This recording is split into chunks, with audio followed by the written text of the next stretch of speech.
अभी 2025 का नया साल चढ़ा था तो बहुत जो है नए साल की मुबारकें दी गई थी और हमने प्रतिज्ञा भी की थी कि इस 2025 के वर्ष में हम अपने धूमधाम पहुंच जाएंगे, रात दिन भजन करेंगे।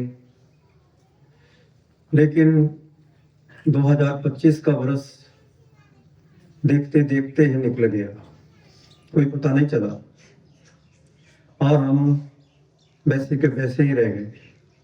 जो करना था कार्य वो तो किया नहीं, अपने लिए तो हम कभी सोचते नहीं।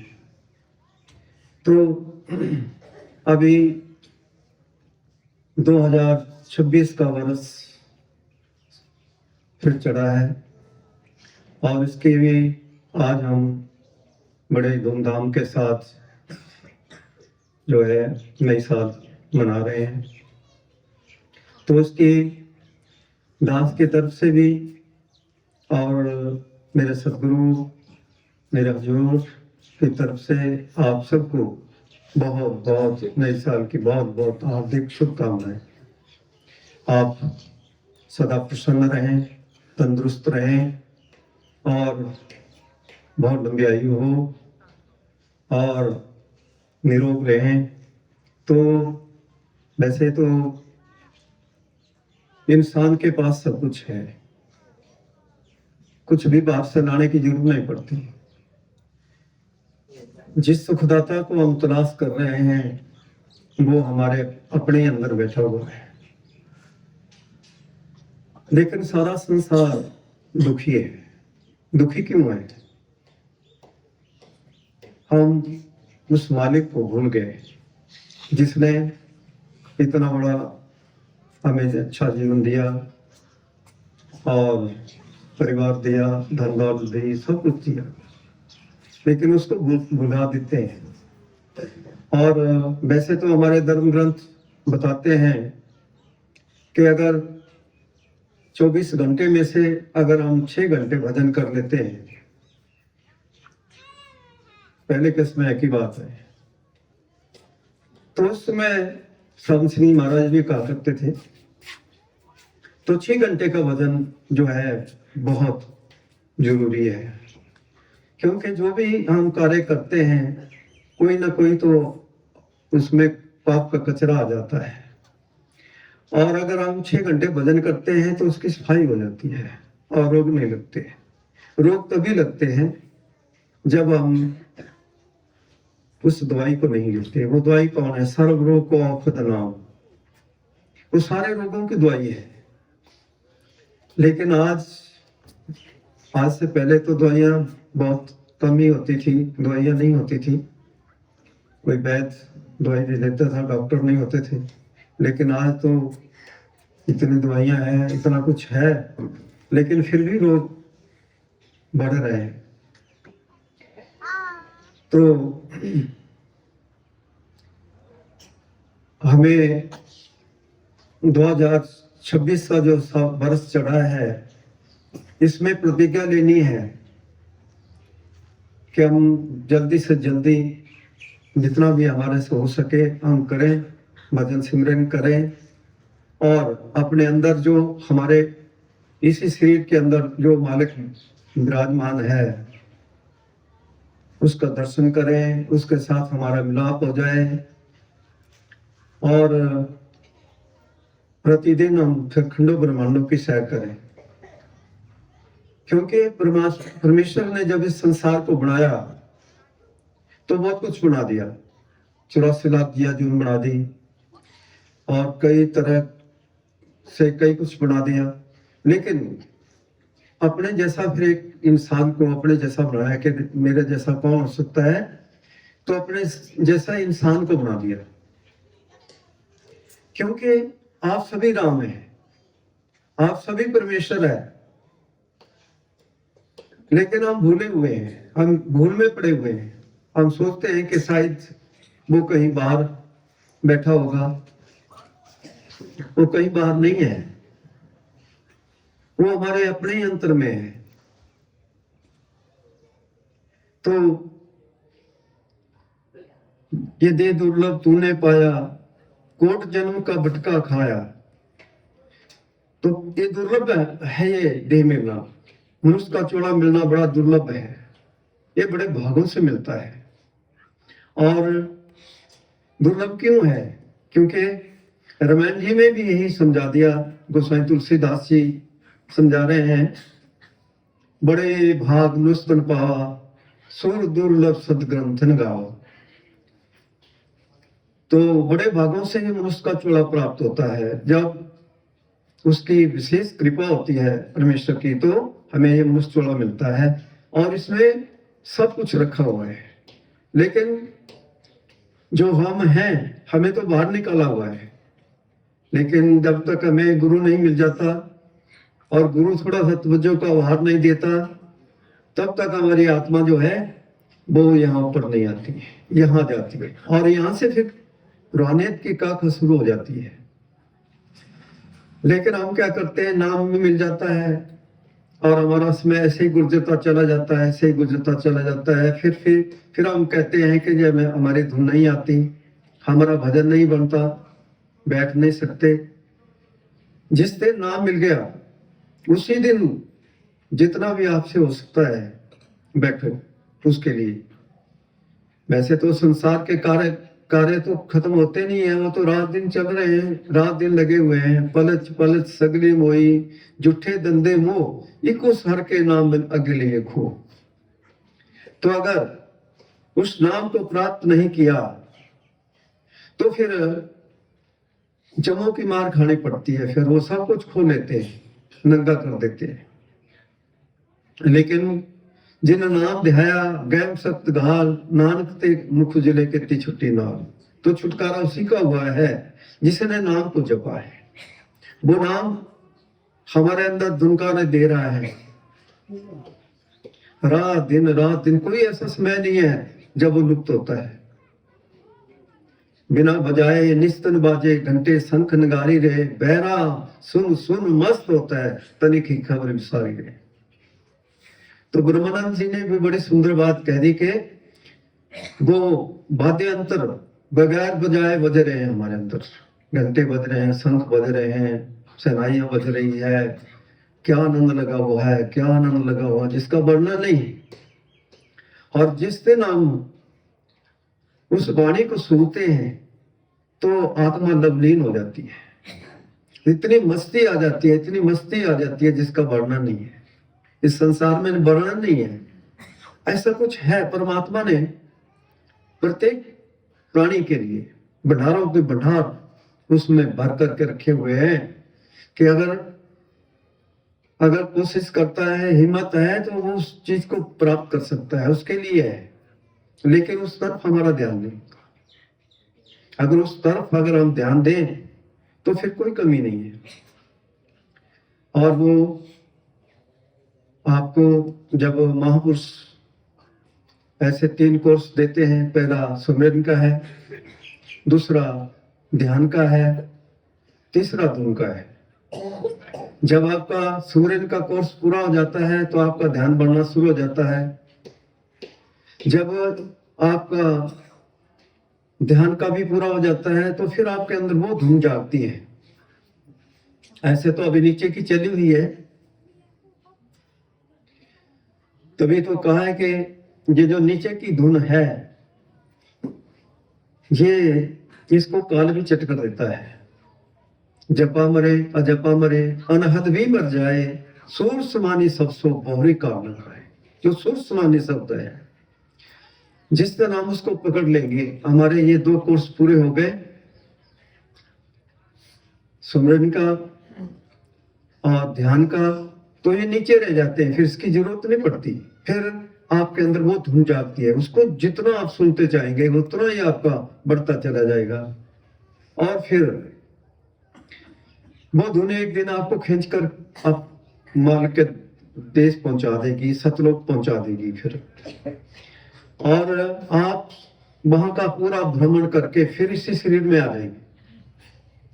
और फिर प्रतिदिन आप आपको कोई ऐसा नहीं है कि आपको फ्लैट की जरूरत पड़ेगी या किसी चीज की जरूरत पड़ेगी, फिर आप बैठो और ये शरीर ये रह जाता है और आप सब जितने लाखों आकाश हैं, लाखों पैताल हैं, लाखों सृष्टियां हैं, सबका चक्कर मार के फिर इसी शरीर में आ जाते हैं। ऐसे हैं आप। लेकिन बड़े खेद की बात होती है, बड़े दुख की बात होती है, नाम भी मिला, जीवनी कर घड़ियां बीती जा रही है। अब तो कितना कर समय है, अब तो कितना समय है, तो 100 वर्ष भी पूरी नहीं है।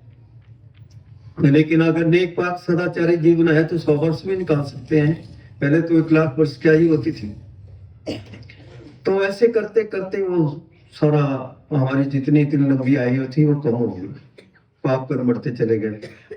तो इंसान का ध्यान पाप कर्मों की तरफ ज्यादा है। तो पाप कर्म करने से क्या मिलता है? कुछ नहीं मिलता है। हमेशा अगर हम तो हमारा जीवन तो ऐसा है, इंसानी जीवन तो ऐसा है, अगर किसी से बोलेंगे तो प्यार से बोले ताकि किसी की आत्मा को ठेस ना पहुंचे।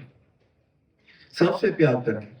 अगर किसी का सहयोग ना कर सके, किसी का भला ना कर सके, तो किसी को बुरा भी ना कहे, अच्छा ही कहे। ऐसा हमारा मानवीय धर्म है, मानवीय जीवन है। और अगर ऐसा हमारा जीवन बन जाए तो फिर किस चीज की कमी है? फिर कोई कमी नहीं है। तो कहते हैं ना जब कि जिन प्रेम कियो तिन ही प्रभ पायो, जिसने प्रेम किया है उसने परमेश्वर को पाया है। और महापुरुष जो है वो अपने अपने हिसाब से समझाते चले गए। तो बाइबल भी हमें समझा रही है कि those how do not love can not know God, कि सबसे प्यार करो। जितनी परमात्मा की कायनात है सबसे प्यार करो। अपने अपने धर्म में रह करके परमात्मा का भजन सिमरन करो। जिस भी धर्म में आप हैं, सब धर्म अच्छे हैं, बुरा कोई भी नहीं होता। बुराई इंसान के अंदर होती है। उस बुराई को अगर निकाल दें, सबके प्रति हमारे अंदर प्यार आ जाए, सबके प्रति हम हमदर्दी आ जाए, तो फिर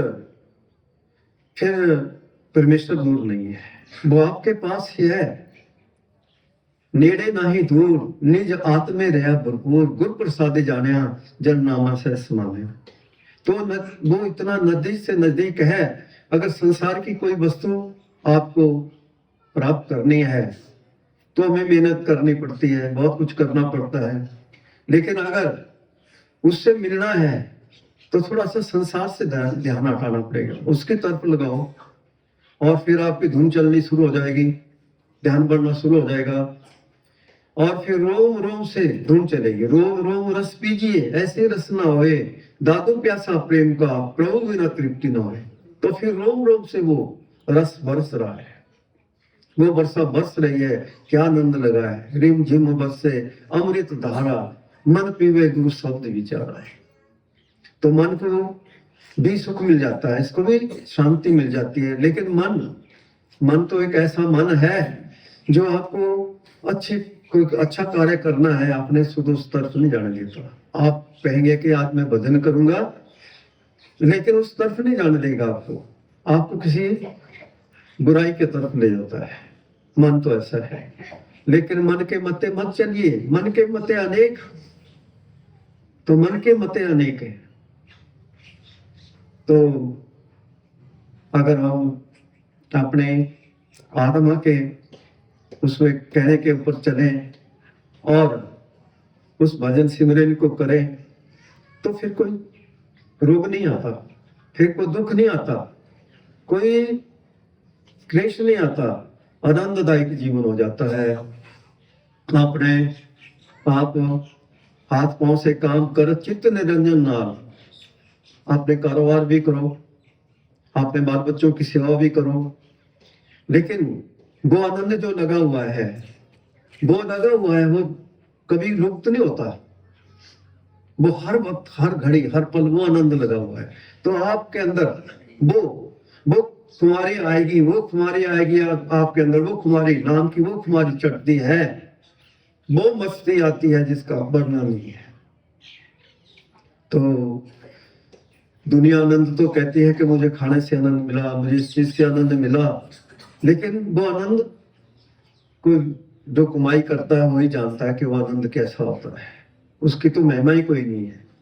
आनंद आनंद सब कहे, आनंद गुरते जाने, कर कृपा प्यारे, ज्ञान आनंद सारे, अंदरों जिनका मोह टूटा सच्चे सब सो। तो जब तक हमारे अंदर जो डाकू बैठे हुए हैं, ये इनके ऊपर कंट्रोल नहीं आता है, काम है, क्रोध है, लोभ है, मोह है, अहंकार है, यही भजन करने नहीं देते। ये कहते हैं अगर बैठते हैं चलो अभी ऐसा कर लेते हैं, चोरी कर लेते हैं, बुराई कर लेते हैं, बस उसी तरफ चल पड़ेंगे। लेकिन गुरु के हवाले होकर के बैठो, गुरु को याद करके बैठो, देखो फिर अब क्या आनंद मिलेगा आपको, कितना सुख मिलेगा, कितनी शांति मिलेगी। तो आपका भजन चल पड़ेगा। फिर बिन गुरु दाते कोई ना पाए, जे लख कोटि कर्म कमाए। गुरु के बगैर कुछ नहीं मिलता। अगर बच्चा है तो बच्चे को भी अगर हम स्कूल भेजते हैं तो तभी वो शिक्षा प्राप्त करता है। शिक्षा बच्चे में होती है, उसको अध्यापक बाहर से नहीं लाता, उसी में है। तो उसने आपकी शिक्षा को उजागर कर देना है, और फिर आप जितना आप रोज भजन करेंगे उतना ही आपका जीवन आनंददायक होता चला जाएगा, सुखदायक होता चला जाएगा। रोग शोक सब मिट गए, नित नवा निर्वाह। फिर रोग शोक सब खत्म हो जाते हैं, फिर कोई रोग नहीं रह जाता, कोई झंझट नहीं रह जाता। लेकिन बैठे कौन, बैठे कैसे? कोई कहता है जी मैं उधर जाऊंगा, मैं ऐसा करूंगा, अभी उधर माथा टेकना है, अभी उधर टेकना है। एक के मत्थे टिक जाओ, परमेश्वर के वही है, अपने मत्थे में टिक जाओ, वो बैठा है आपके अंदर। सब सुखदाता राम है, दूसरा नहीं ना कोई। तो सारे सुखों को देने वाला वो परमेश्वर है, वो सारे सुखों को देने वाला है। तो वाणी भी हमें बड़े प्यार के साथ समझा रही है कि आनंद सुनो बड़ भागियो, आनंद सुनो बड़ भागियो। बड़े भाग्य का हमको, बड़े ऊंचे भाग्यवान जो होता है वो आनंददायक वाणी को सुनता है। आनंद सुनो बड़ भागियो, सगल मनोरथ पूरे। जो उस वाणी को सुन लेता है उसके सारे मनोरथों की पूर्ति हो जाती है। सगल मनोरथ पूरे, पार ब्रह्म प्रभु पाया, उतरे सगल वसूरे।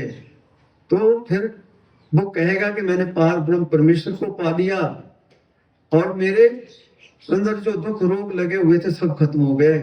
पार ब्रह्म प्रभु पाया, उतरे सगल वसूरे। दुख रोग संताप उतरे, दुख रोग संताप उतरे। सुनी सच्ची वाणी, संत साधन बैसर से पूरे गुरु ते जाने।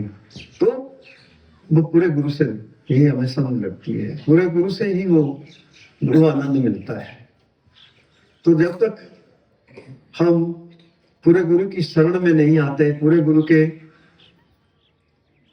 चरणों में नहीं बैठते, तब तक कैसे होगा? तो आप घर में बैठते हैं क्योंकि गुरु क्या चीज है? गुरु जो है, गुरु देह नहीं होता, गुरु शब्द होता है, अनहद शब्द। वो शब्द है, क्योंकि परमेश्वर क्या है? परमेश्वर शब्द रूप है। तो देह ने ही उस शब्द को धारण किया हुआ होता है। दे दर सुखिया कोई ना देखा, जो देखा सो दुखिया हो। तो सारा संसार जितने भी देहधारी हैं सभी दुखी हैं। क्यों दुखी हैं? भूल के कारण, एक छोटी सी भूल के कारण दुखी है। तो अपने बच्चों को भी अच्छी शिक्षा दो, उनको भी वही ज्ञान दो, उस ज्ञान के साथ बांधो उनको भी, ताकि बच्चा बड़ा होगा, नशा पता नहीं करेगा, बुराई में नहीं जाएगा, क्योंकि उसको पता है कि मेरा गुरु है, मेरा परमेश्वर है, मेरा परमेश्वर है, मैं बुराई नहीं कर सकता। वो बुराई नहीं करेगा, फिर कभी नहीं कर सकता। लेकिन जिसके ऊपर कोई अंकुश नहीं लगता, जिसको कोई पूछता नहीं है, माता पिता पूछते नहीं है, बच्चा जिधर जा रहा है जा रहा है, जो कर रहा है कर रहा है, तो फिर क्या होगा उस बच्चे का, क्या होगा। लेकिन आज जो शिक्षा पहले के समय में मिलती थी, हमारी भारतीय संस्कृति जो थी वो क्या थी, वो हमें ही उपदेश देती थी।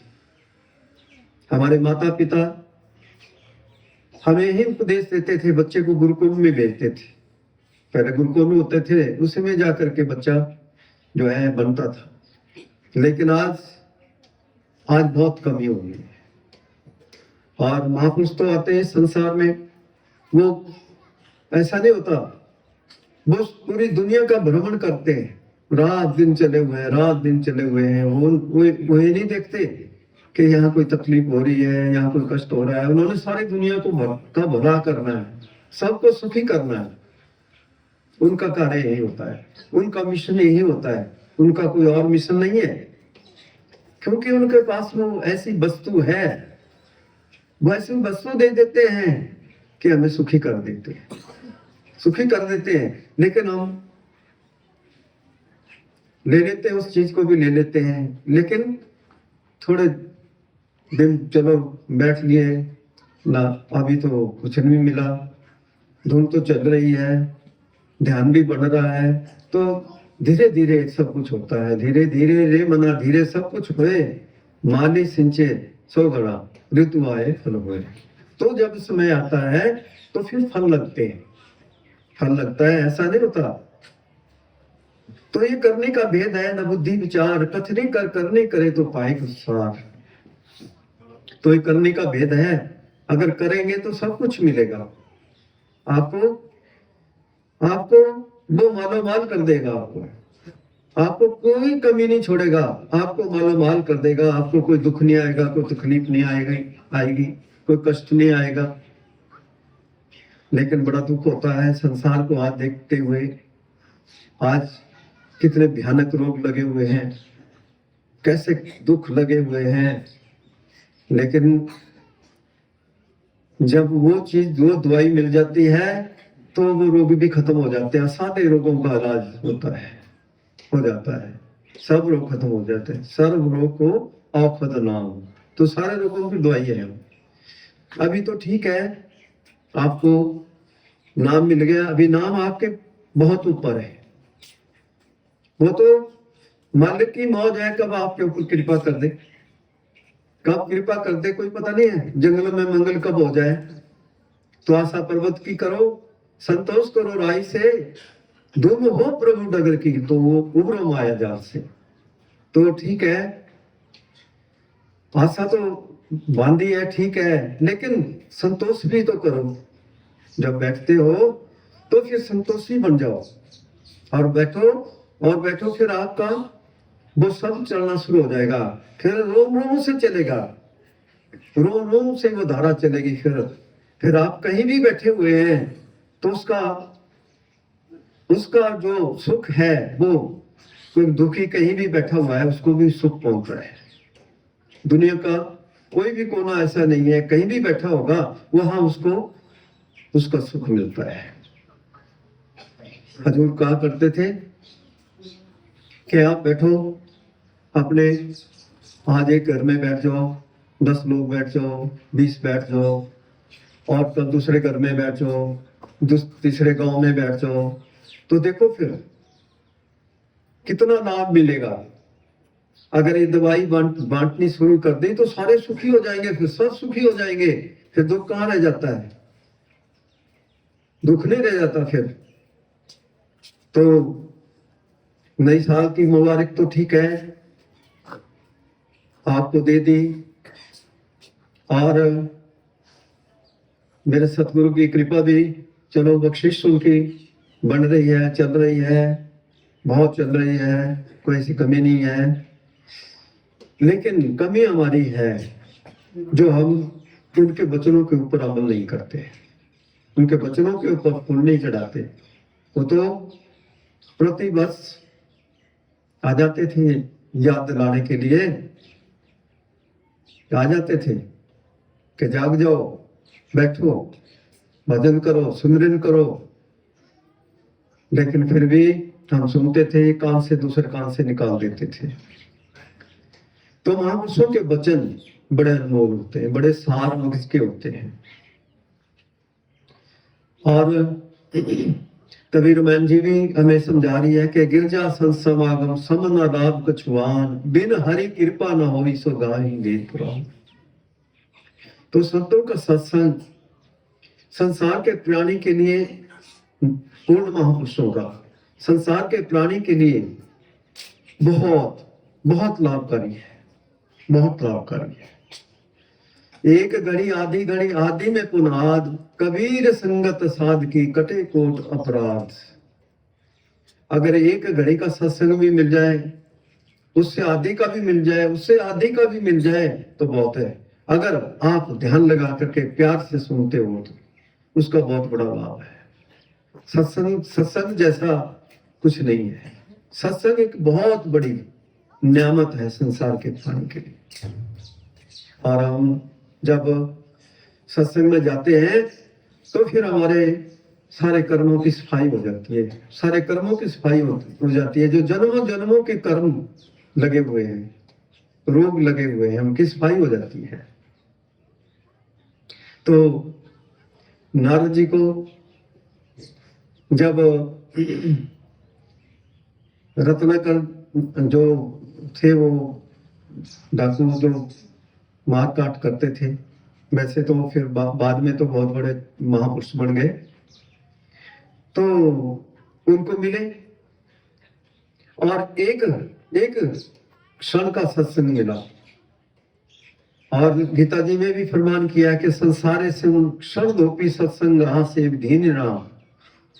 तो अजामिल ने एक घड़ी का, एक क्षण का सत्संग सुना और उनकी जीवन धारा बदल गई। और फिर उन्होंने 10,000 वर्ष पहले रामायण लिख दी कि ऐसे राम आएंगे, ऐसे सीता आएंगे और ऐसा ऐसा होगा। देखो कैसा जीवन था और कितनी जल्दी सत्संग से उनका जीवन बदल गया। तो सत्संग बहुत बड़ी ऊंची चीज है, बहुत बड़ी ऊंची चीज है। लेकिन आप आए हैं, चलो जिसके ऊपर कृपा है उस मालिक की, वो तो आएंगे आएंगे। लेकिन अगर और भी जितने भी यहाँ दुनिया है आए और उसका लाभ उठाएं, सत्संग का लाभ उठाएं, तो कई तरह के हमारे जितने जन्मों जन्मों के जो कर्म है हमारे, उसकी सफाई हो जाती है। और संतों का संग, संत का संग बड़ा भागी पाइए, संत का संग हर नाम ध्याइए, संत का संग लागे मीठा, संत के संग प्रभु पग पग डीठा। तो संत बहुत बड़े परमार्थी होते हैं। वो क्या करते हैं, वो सफाई कर देते हैं हमारे जो जितने जन्मों जन्मांतरों के, जितना आज तक पता नहीं आज तक कितने हमारे जन्म हो चुके हैं। जब से सृष्टि बनी, संसार बना है, तब से आए हुए हैं। कई जन्म भय कीट पतंगा, कई जन्म गजमीन कुरंगा, कई जन्म पंखी सतमुयो, कई जन्म हैवर वृक्ष होयो, मिल जगदीश मिलन की बरिया, चिरंका दे संजरिया। तो बड़े चीरों के बाद ये अवसर हमें प्राप्त हुआ है, ये अवसर मिला है मनुष्य चोले का। और ये मनुष्य चोले का अवसर जो है ये बड़े भागों से मिलता है। दे दर सुखिया कोई ना देखा, जो देखा सो दुखिया हो, उदय की बात करता है सबका किया का हो, घाटे बाड़े सब दुख दुखिया, क्या गिरी ही क्या विरागी हो, सुखदेव ने गर्भ से माया त्यागी हो, जो भी दुखिया जन्म दुखिया तब से को दुख दूना हो, आशा तृष्णा सबको व्यापी है, कोई मेरा ना सुनो। तो आशा तृष्णा एक बहुत बड़ी अग्नि है जो सबको लगी हुई है, लेकिन ये तभी बुझती है जब हम नाम की कमाई करते हैं। और ये शांति हमें तभी मिलती है जब हम